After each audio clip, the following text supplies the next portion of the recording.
Assalamualaikum warahmatullahi wabarakatuh. Apa kabarnya anak-anak semua? Semoga selalu dalam keadaan sehat ya. Walaupun di masa pandemi sekarang ini, kalian harus tetap menjaga protokol kesehatan ya. Salah satunya dengan cara menjaga imun tubuh ya, agar kalian tetap kuat untuk mengikuti kegiatan pembelajaran pada hari ini. Baiklah anak-anak, alhamdulillah kita pada hari ini sudah memasuki bab yang ketiga, yaitu tentang pewarisan sifat pada makhluk hidup untuk kelas 9 di semester ganjil ini ya. Baiklah, Ibu akan menjelaskan materi pembelajaran pada pertemuan kali ini yang berjudul pewarisan sifat pada makhluk hidup untuk kelas 9 semester ganjil.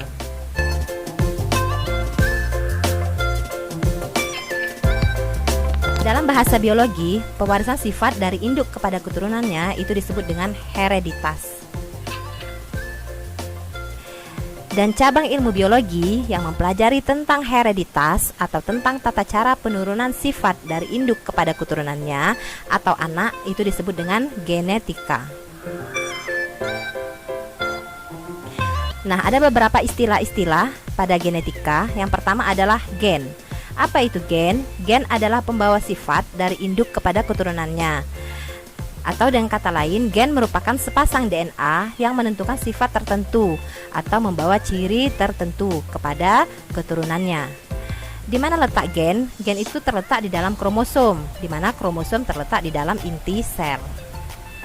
Kromosom itu sendiri adalah benang-benang halus yang berfungsi sebagai pembawa informasi genetis kepada keturunannya. Atau kromosom adalah struktur yang berbentuk batang yang terdapat dalam inti sel atau organel sel tertentu yang mengandung gen.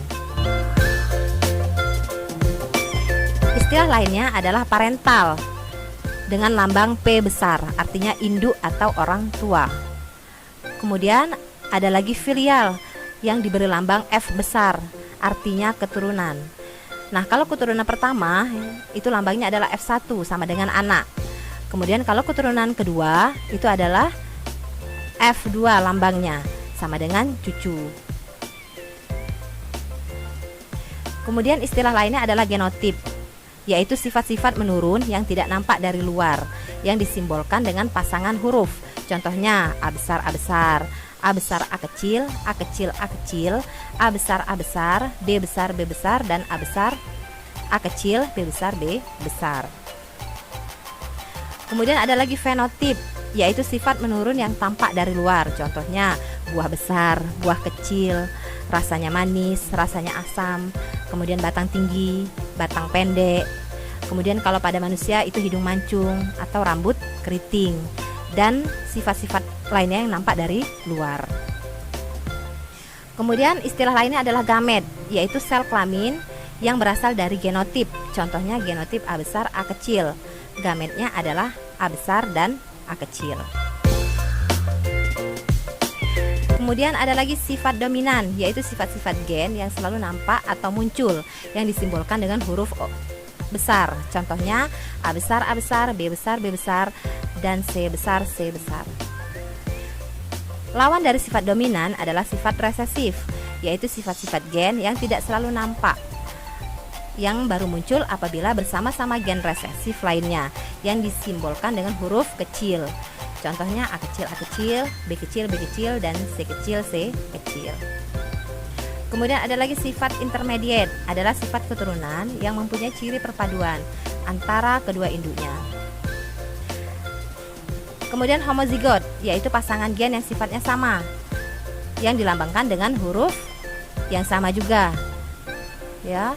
Contohnya A besar A besar, A kecil A kecil, B besar B besar, B kecil B kecil, C besar C besar, dan C kecil C kecil.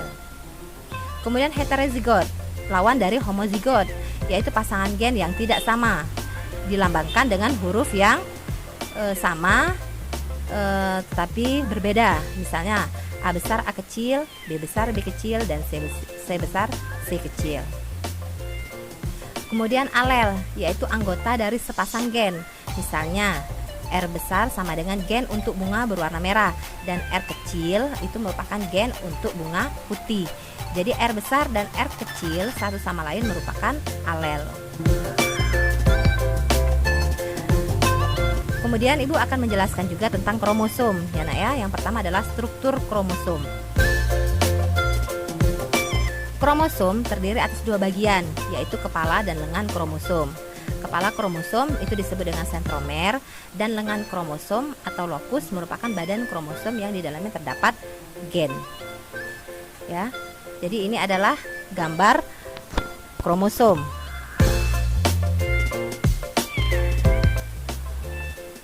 Kemudian selanjutnya adalah tipe kromosom. Tipe kromosom itu ada dua, ada kromosom tubuh yang disebut dengan autosom, yaitu kromosom yang menentukan ciri-ciri tubuh. Misalnya rambutnya keriting, kemudian hidungnya mancung, dan sebagainya. Kemudian kromosom kelamin atau kromosom gonosom, yaitu kromosom yang menentukan jenis kelamin pada individu, baik jantan ataupun betina, atau pada manusia yang bisa menentukan apakah manusia tersebut pria atau wanita.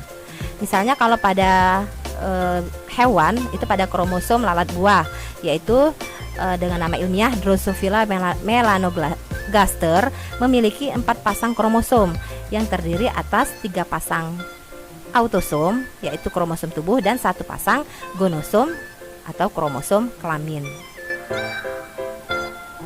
Macam-macam kromosom pada sel kelamin manusia. Kromosom akan menempati sebuah sel dan sel tersebut memiliki kromosom yang berbeda-beda.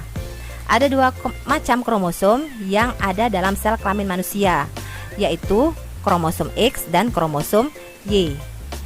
Pada wanita, kromosomnya adalah dilambangkan dengan huruf X besar dan X besar, dan pada pria diberi lambang X besar dan Y besar. Kemudian jumlah kromosom. Inti sel tubuh dan inti sel kelamin suatu organisme mempunyai jumlah kromosom yang berbeda-beda. Kromosom yang terletak di dalam inti sel tubuh bersifat diploid atau 2N atau berpasangan, sedangkan di dalam inti sel kelamin atau gamet bersifat haploid atau tidak berpasangan. Di mana jumlah kromosom pada sel tubuh manusia itu sebanyak 46 kromosom atau dengan kata lain 23 pasang. Sedangkan jumlah kromosom pada sel kelamin baik itu sperma maupun ovum itu ada 23 kromosom.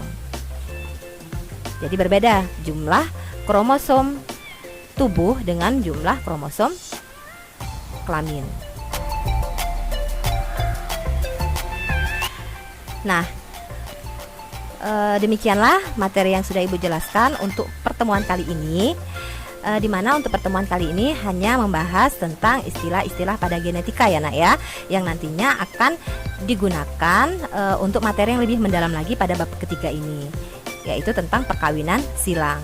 Dan juga Ibu juga sudah menjelaskan tentang kromosom ya nak ya, dan Ibu harapkan kalian bisa memahami apa yang baru saja ditayangkan tadi. Dan jangan lupa untuk tugasnya Ibu sudah kirimkan ke grup WA. Jadi selamat mengerjakan ya nak. Terima kasih atas perhatian anak-anak semua. Dan Ibu akhiri dengan wassalamualaikum warahmatullahi wabarakatuh.